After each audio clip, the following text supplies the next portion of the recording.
Hey peeps, Pinkolol16 here on another video of my own to commentate over. We're up to Super Mario 64, The Cursed Invincibility Frames Part 10. Which is actually the final video of Arc 3 leading into Arc 4, which is 4 parts long joke and is meant to go into the next part, so yeah. This is the end of the longest bit, so hooray! In commemoration, let's watch the intro in full.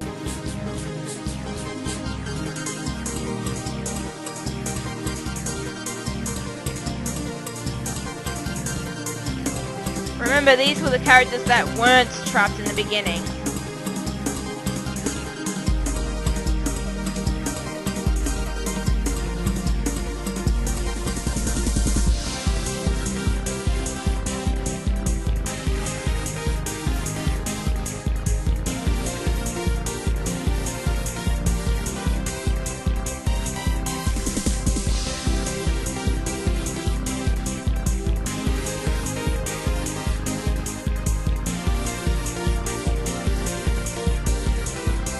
These two areas also fit Fawn and Bryn for the main elemental things they had going on around them.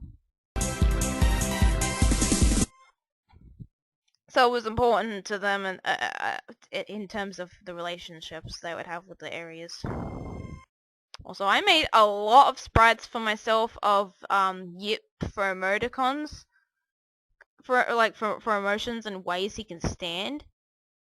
So yeah, that kinda happened.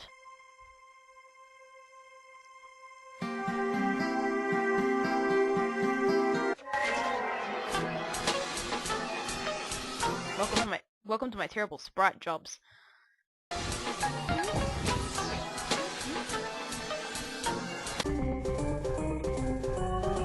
Also, this is the worst inclusion of her ever. This is supposed to be an inclusion of my friend, my real life friend, who ended up traveling into a level herself from an external location and got trapped.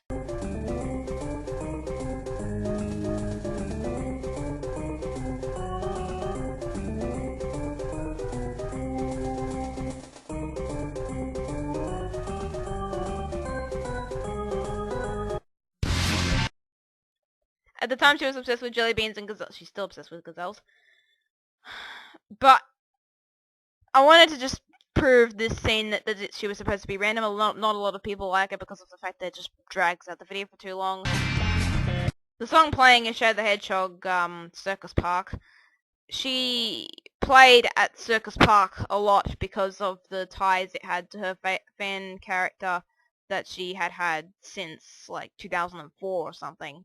So that level is important, and especially with the way we joked on about it in one of our playdates a long time ago. So I thought it might be a good reference to make here, since oh yeah, she's random. It might bring it up out of complete nowhere. So she's not bothered. It's just supposed to be a part in the scene. But it's really stupid and probably shouldn't have been in there in the first place. Well, not to the degree it is here, not entirely. This is the same thing I did with the Christmas special. If you're unaware, at the very end of the Christmas special, I had a scene where I just had the character, as I listened to a part of the music, be musically synced in a way by the animations to the song that I was listening to. So technically, while I was recording this scene, I was listening to the same song that's being played now. But oh my god, I don't know why I did these scenes now. This is probably the only fitting character that would have the scene, and anyways, considering how random she is. She is quite sporadic and eccentric in this way.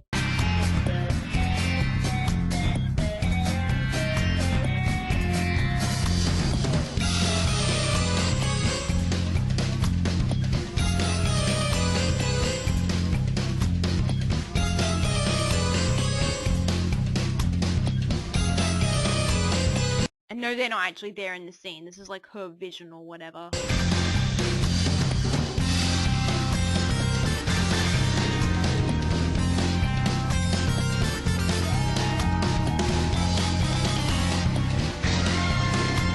was kind of music synced in itself, so I thought, oh yeah, that could be fitting.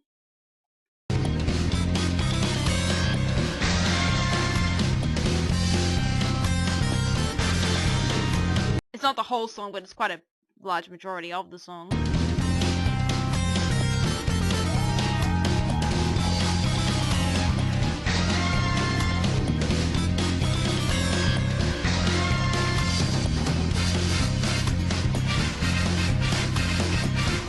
You can see why people were annoyed now.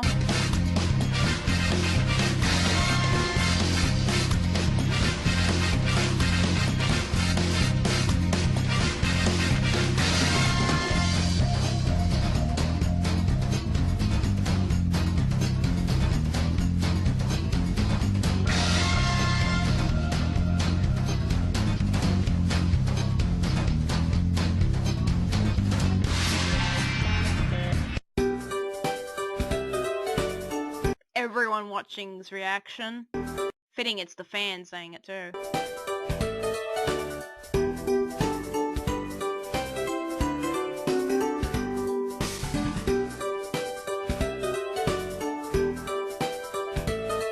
It's the only entertainment they have, considering they're in a situation where they're just going to be mundanely trapped here for the rest of time until... I also forgot to mention that this was the last part that I had set for people sending in color codes, and this was around the time when it began to release really slowly, because no one was sending in color codes anymore. So I think that it's shown in this very video itself that I literally had to cut all my slots for one particular level because I didn't get enough color codes. I delayed this video for so long, and then I just decided, screw it, I'm not going to put the people in that level, I'm going to put as many people as I can in the levels, and that's it. If that level has nobody in it, that's fine. You'll see it later in the video.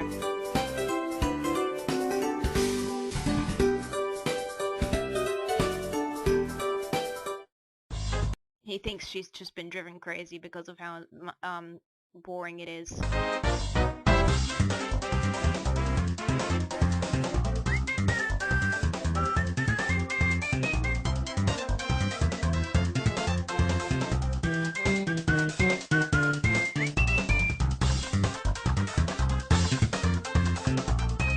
Yip being young, it was meant to make sense then.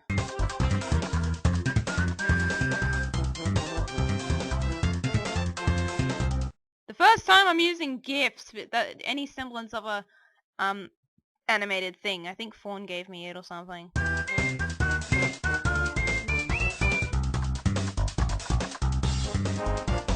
But I still used static ones for the main emotions that they were meant to portray.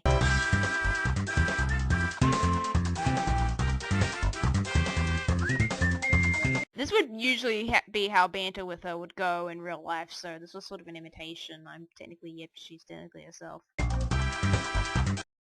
Although we're both the same, considering I'm scripting both sides.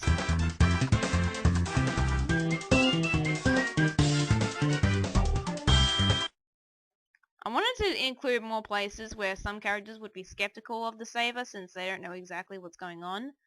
So instead of the characters just being all happy-do-lucky, oh yeah, they're saving us, even though we don't know what's going on.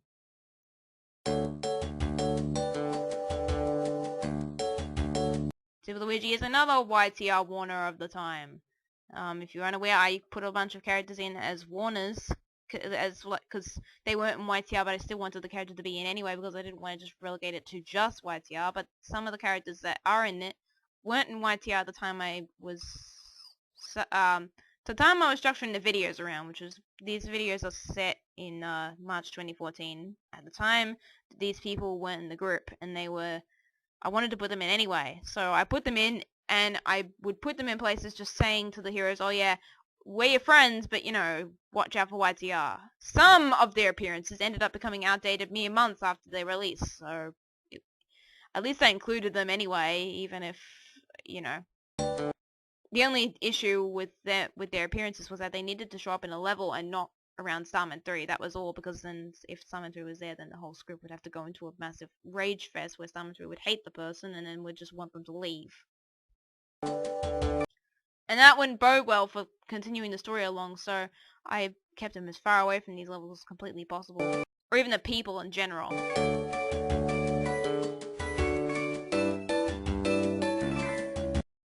I kind of feel bad now. Costa really hated me when I asked him about the color code later on. He was like, when did you get permission to use it? And like, I asked you like ages ago.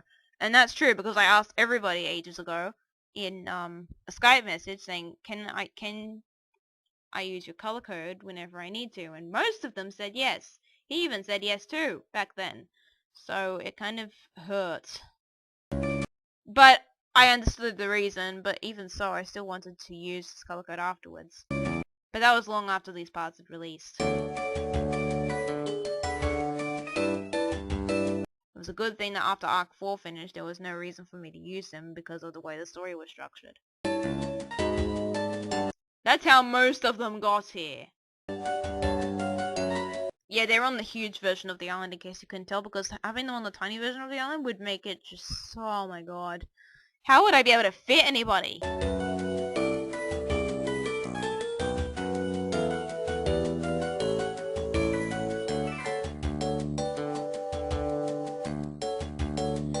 I didn't know who Raw was, so I assumed he was a guy, and oh well.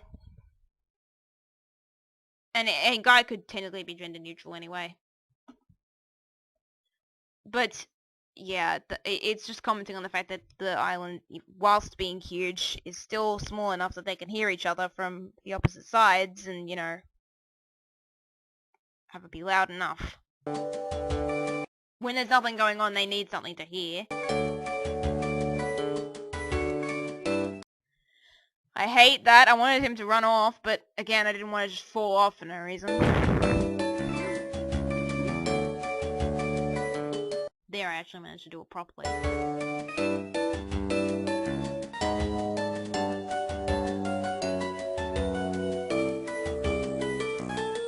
He was in Bomber Battlefield, do you remember? And I did, but I cut off before you even had the chance to notice, so he's still on the level. Because he flew back onto the land right back there where the Goomba is.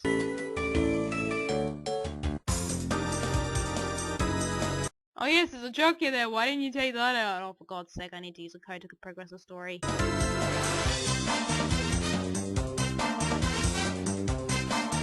Plus, I don't need to collect every single coin in the level in most cases.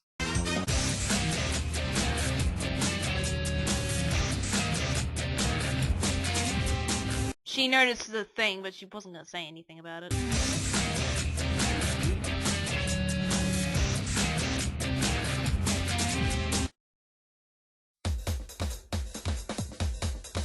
Yip will transport back to the castle. Yoshi's technically have the ability to latch onto the star for the thing. One person at a time doesn't mean Yoshi. The Yoshis can hatch on and still have the star radius affect them.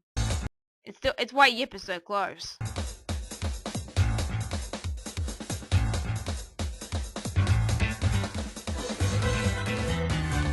How many stars were there on the huge version? That's why I needed to keep them on the full version. Huge version. Full version. It's like the tiny ones, a trial. Stupid me. Also, there's a lot of screen creep. I said in the description I'd fix that, and I think I did.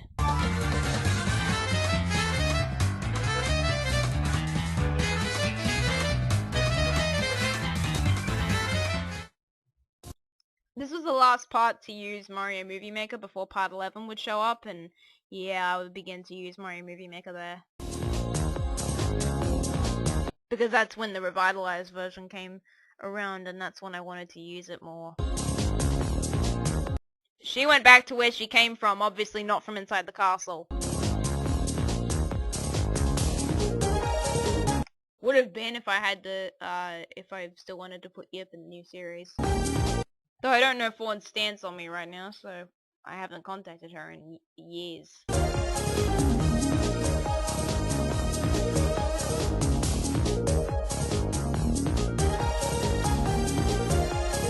I'm trying to show it as if, oh yeah, Yip's looking up at her. My character.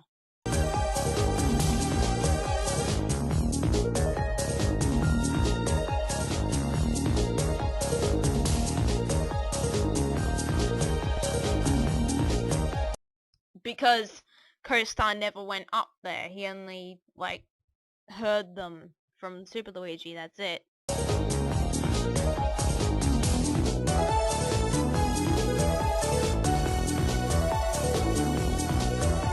Again, hinting at the fact that Simon 3 in the future is gonna go crazy, and I, in the story, will know that.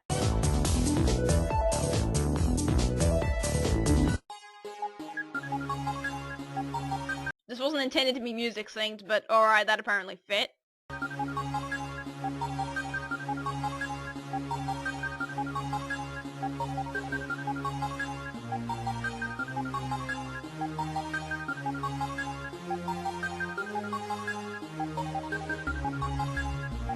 Matt and Mario Dillon from Part 9 still aren't out from the Snowman's Land room.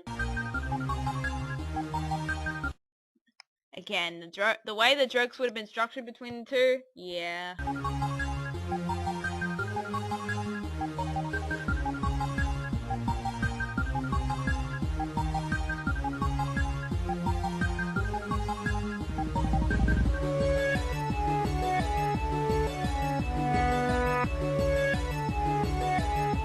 I actually had a blooper where I accidentally ran up there forcefully when I'm not supposed to do that in the script. This is supposed to be hinting at what's going to happen next part, and the whole reason why this is the last part of Arc 3.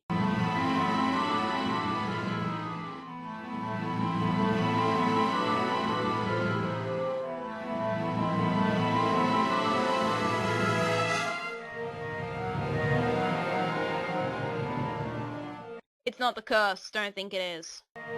But technically, it's an indirect effect of the curse.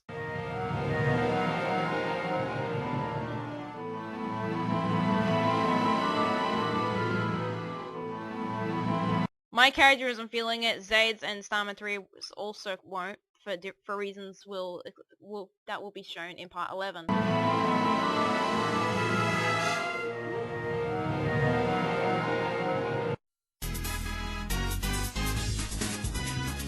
What it actually is it's from the counterparts who have been trapped in the 4th dimension. Vindimka's already escaped this world, and he's already gone to the next one. So he's affected them, and because of the way the dimensional cycle operates, it's just warning them that something's going wrong with their counterparts in another world. It's the same reason that it's how Mario showed that when Mario was caught, Sario and Quario fainted. It's that kind of thing, only in a different manner here.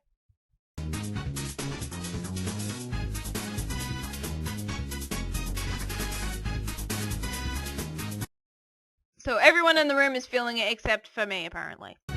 That's not priority, that's just the way the story is handled.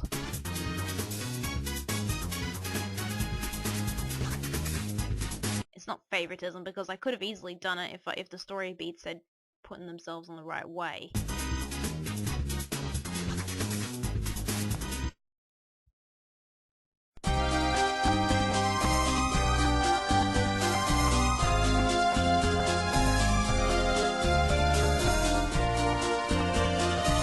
Again, more hints!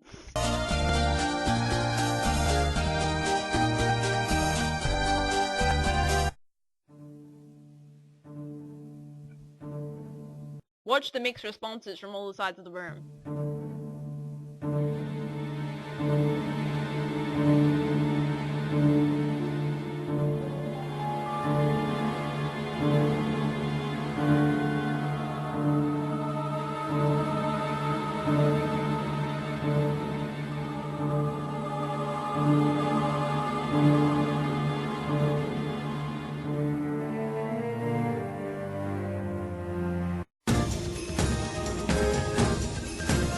It's hints! Ha ha ha ha ha!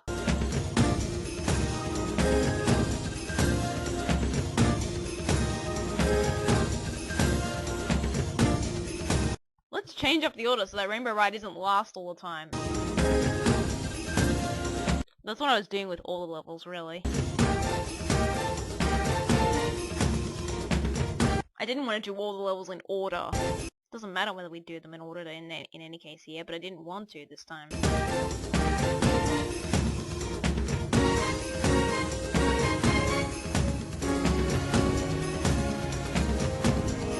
That was supposed to be a jump, but oh well!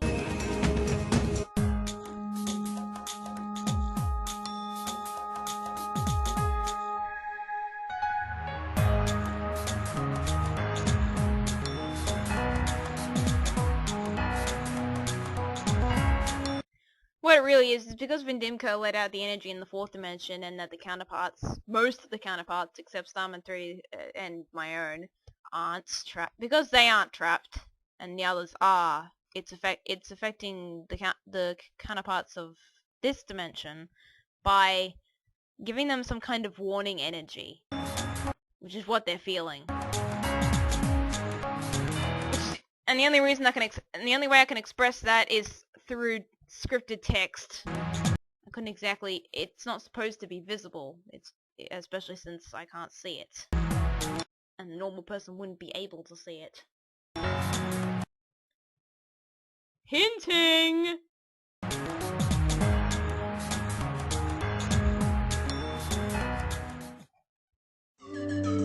How many times did I have to verify the audience before I could tell people, yes, I know, it doesn't matter.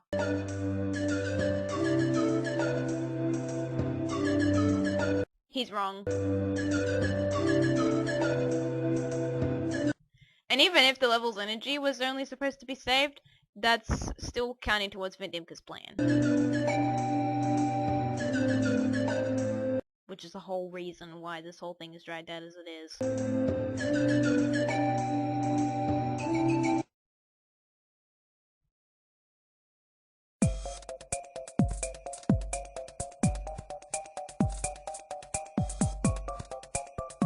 Nobody's here to recognize him except Nintendo Boy himself, so it makes no sense. So this makes no sense to him, but the Pascal does.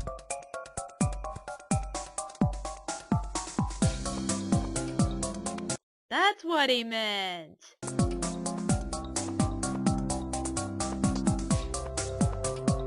I'm trying to retcon Pascal's story here. I don't want him to be a ghost.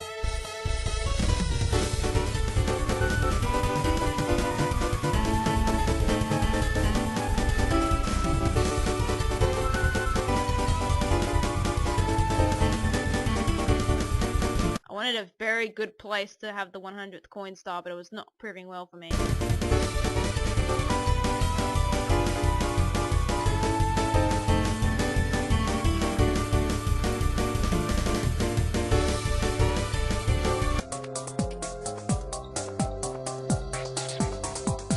And yes, dear, just cleared this so you can feel the compression happening. But he wasn't outside with us, so he knows in his own special way.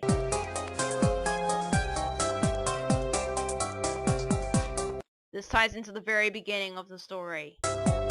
When Mario and Luigi said they were on holiday, I was trying to tie up all the loose ends that were left open. Except Vindimka's thingo, which is why we explained in the beginning. And because Vindimka's the big threat, you can easily think about him, but not the other aspects, which I wanted to clear up.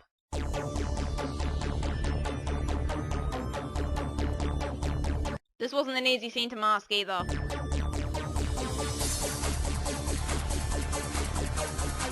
That bit there with Alberto running forward and Luigi doing the jump, not easy.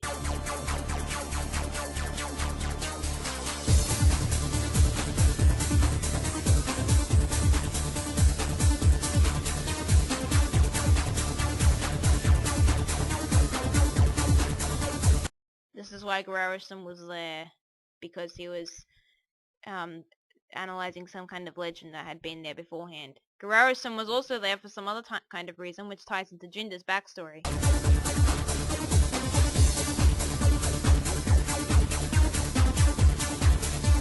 You can see clearly that I'm using the first person mode here, but it makes sense for the scene to pan up for this.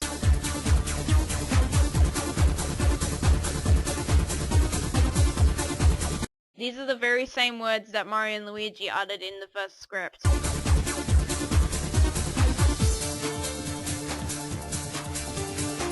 This is talking about the invincibility frames issue. If they get hit, they will then get trapped in the area they were hit.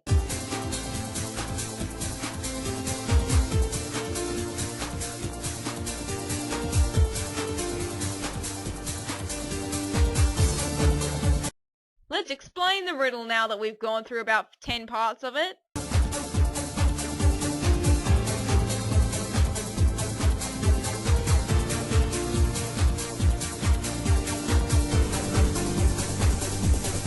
Let's stay away from that so then I can do it in the next scene.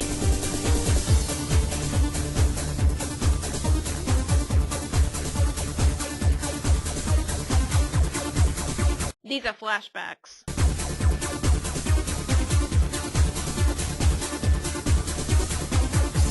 For good measure.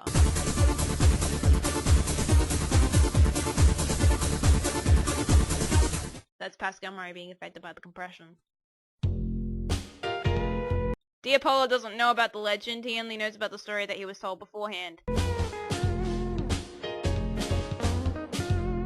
That's how they knew of it in the first part! Hey! I did this on purpose. He went up to the clock room, as in he went up to the room that happened when Mario was saved. That's why he wasn't in those other scenes, even though he was in the first one. But Mario had already known since beforehand, but D'Apollo doesn't know that because he wasn't in any of those scenes. Very careful knowledge of all the characters here.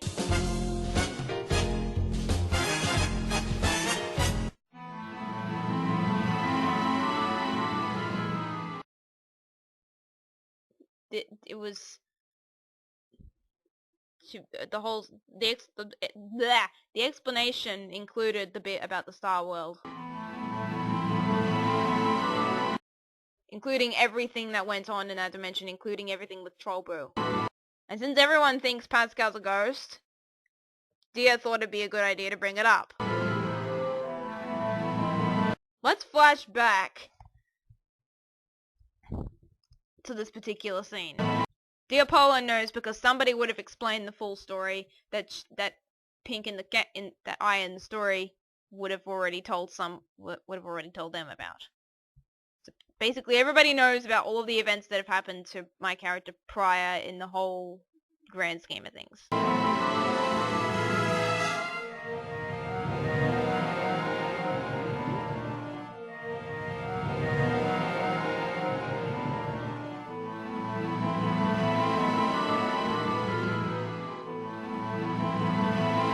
This was supposed to be hinting at some kind of video I was intending to make where Pascal reveals himself that he's actually not a ghost and that he's actually still alive, and that for years he was told by Starman 3 to act as a ghost in his videos consistently just to claim himself a title of fame. I never got around to making that video, and I had scripted it, but I never got around to making it. And it was supposed to happen after this, and I'm supposedly hinting towards this, but it's just a mere joke now. Pascal in my series was not meant to be a ghost. He was meant to be alive and functioning, just as everyone can see him as alive and functioning. He is alive and functioning. He was just acting it out in Starman 3's videos as an actor, and Starman 3 has been lying to everybody, and he's technically still is alive. D'Apollo just believes him there because, oh yeah, he's working around it from what Dia's telling him.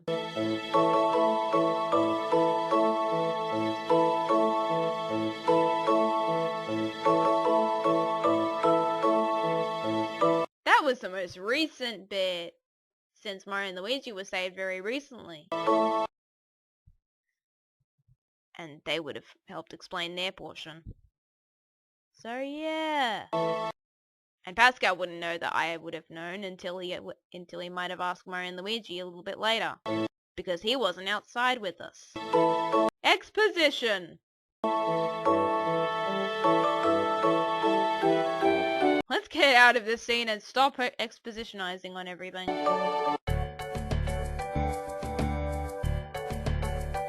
Wow, that's the worst thing ever, to have this scene just go left in a masked shot.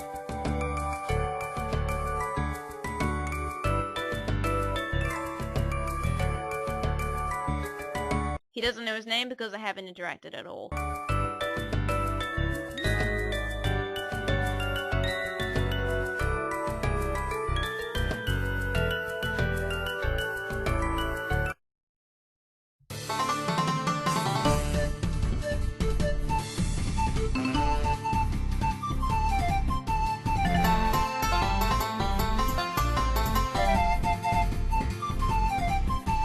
Yes, this is someone's cover of Shy Guy Falls.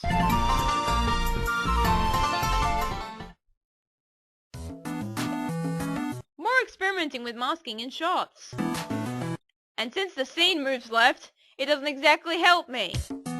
It's so minor you wouldn't notice it until you see the ground moving.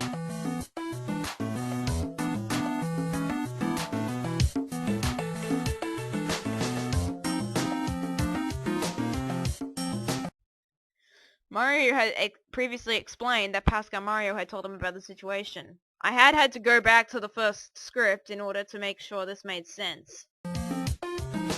That's something Simon 3 wouldn't have done.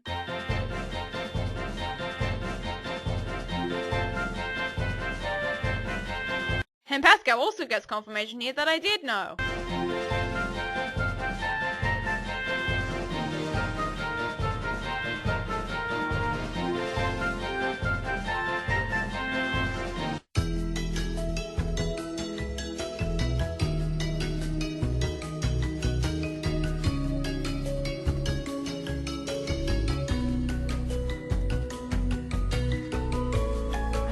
I had a blooper of this scene where I ran in when the clock wasn't frozen.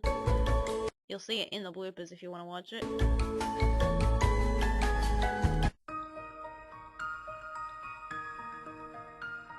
Again, I already explained them all beforehand, so this is part of the explanation now.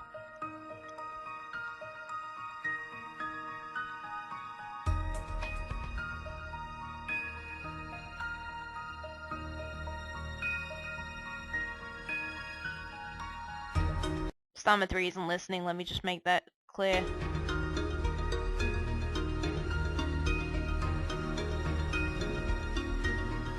He doesn't like gossip.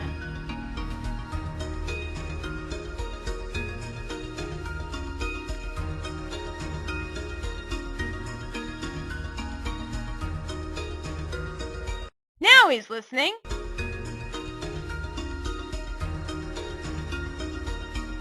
See, he's lying to everybody. That's more of him being iffy. Ah, hints.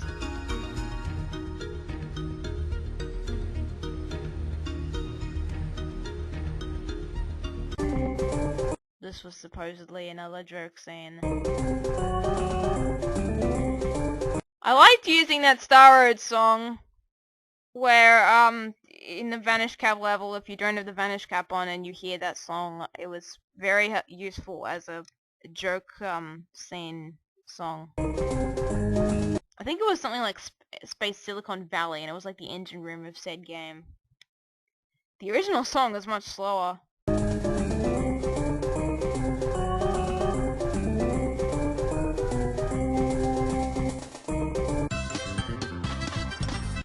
This is the weirdest scene I've ever had to film, and I didn't put a script line here to help explain this. Simon 3 is not, he's not doing it to the wall, he's laughing, but I couldn't exactly do that, and I didn't want to make him sound like ha ha ha ha ha ha ha. I wanted to make it seem like he was chuckling to himself just from the scene. And I didn't want to have him die from laughter because that has already been done in the past, so instead I just had him what looks like him doing it to the wall. Yes, I know. You can kill me for it later.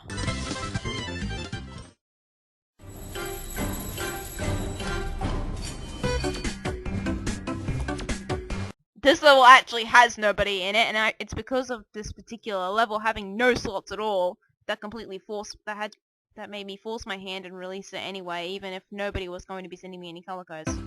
And I waited a long time. No one sent me any.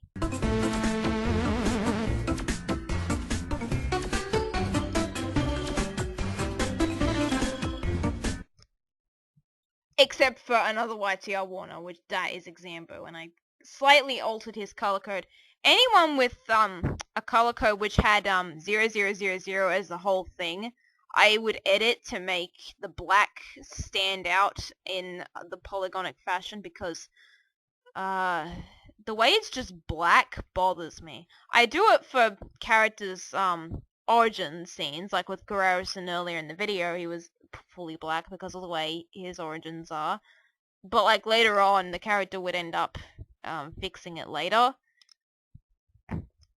In some characters' cases, I would just make it that way anyway, regardless of the fact if they had it on in the past. So it was mainly because I didn't like how it didn't show the character off as well. So I thought it would be better if the character had shading. So I did it for most of the color codes that were under this, which was like Peachy, Mario Star, Exambu right there. So there were a lot of examples of me having to do that.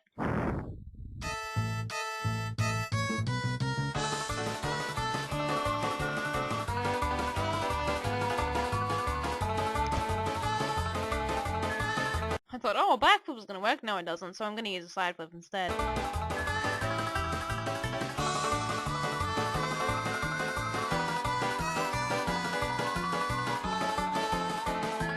He was supposed to be another YTL Warner, but it was too difficult to script him in, so I just randomly had him walk around the level. Both of them, well, Barman doesn't know he exists. Here. He knows he exists here, though. Exambu knows that Barman exists here, though.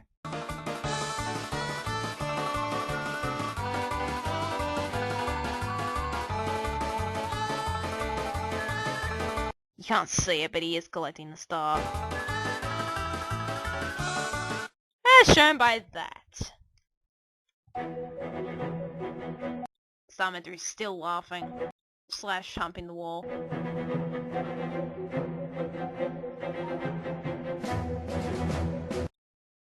Yeah, I had to bring the video out quicker because nobody was giving me any color codes.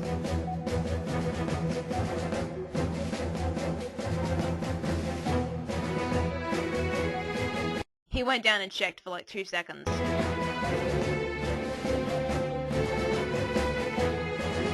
And he's gonna go down and check again.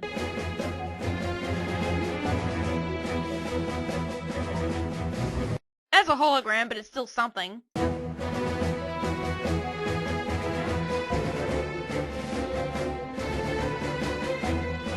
Somebody's already gone up the stairs.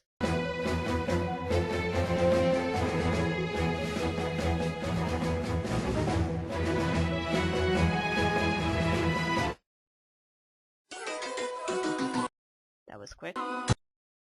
These guys are in the scene for a reason. We haven't seen them in such a long time, you might have forgotten about them. But they came from where we live, quote unquote.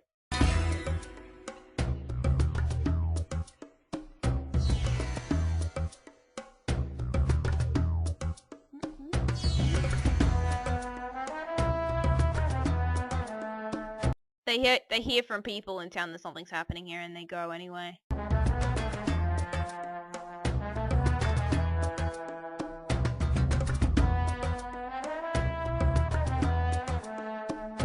Abandon the mission to save everybody, but that wouldn't happen. And I didn't. Which is exactly why this series is finished.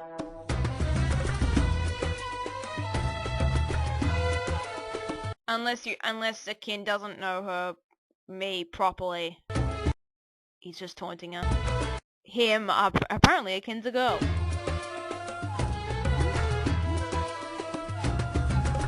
What if they've moved on, apparently?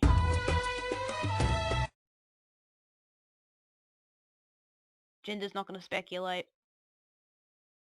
And they follow him. Obviously. I tried to have that shot stay the same way, but for some reason it wouldn't go with me. So I had to change it.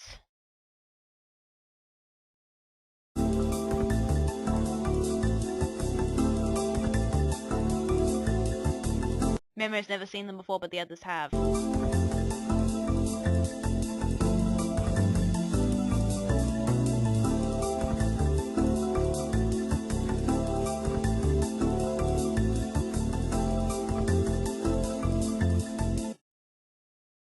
Stupid masking. The top floor, Blue thinks, oh yeah, they're supposed to be encountering Vindimka now, aren't they? Ginger doesn't know that. That's why Blue says it.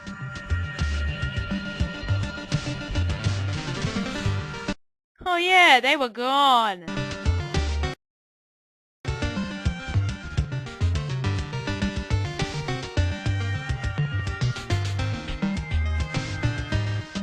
I decided to experiment with Sony Vegas effects, which is why he actually looks like a holographic message now. Even the text is holographic.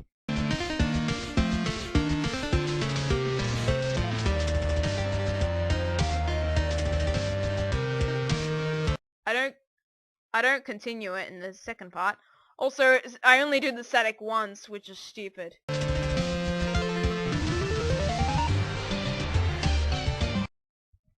Isn't that that was cut off by the static?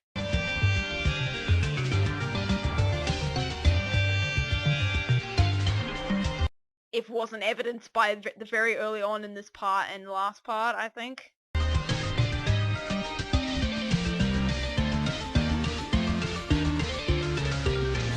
The fourth dimension was said to have a protection, but then they opened up. So he's taunting, oh, the dimension has as weak a protection as invincibility frames is for everybody else, because of how they've opened up.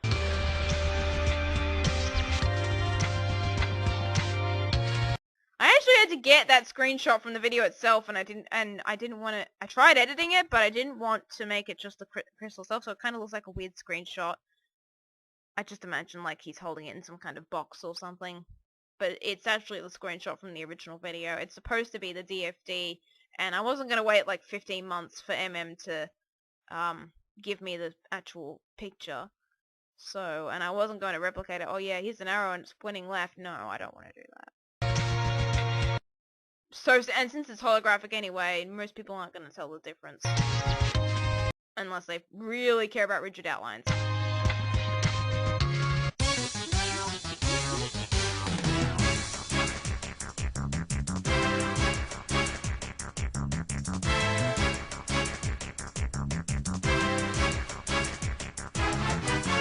Yay, revelations!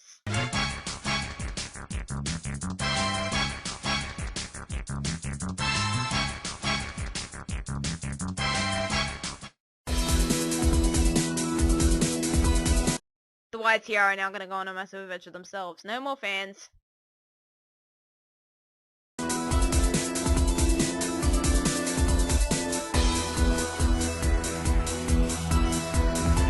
Yay for moving scenes! I hate this. This isn't every character, but it's snapshots of what's happening.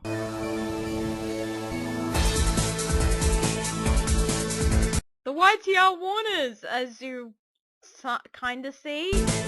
And they all did this miraculously without Samadri seeing them at all.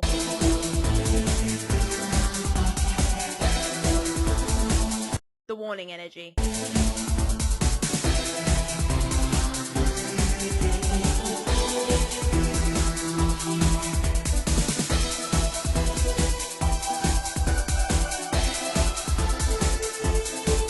We do it in 4 parts now instead of 5. How faster?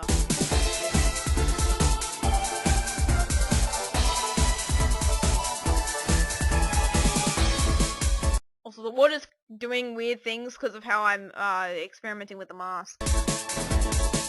It's feathered, but there's only so much you can do when it's moving. My masking was weird, and I had to do so much in order to keep it in the same way.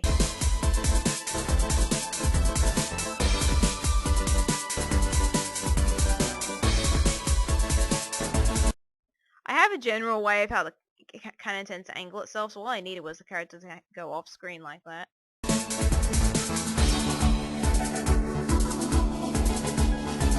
Since I know it goes forward, all I needed to do was propel it left or right in the general direction I needed it to.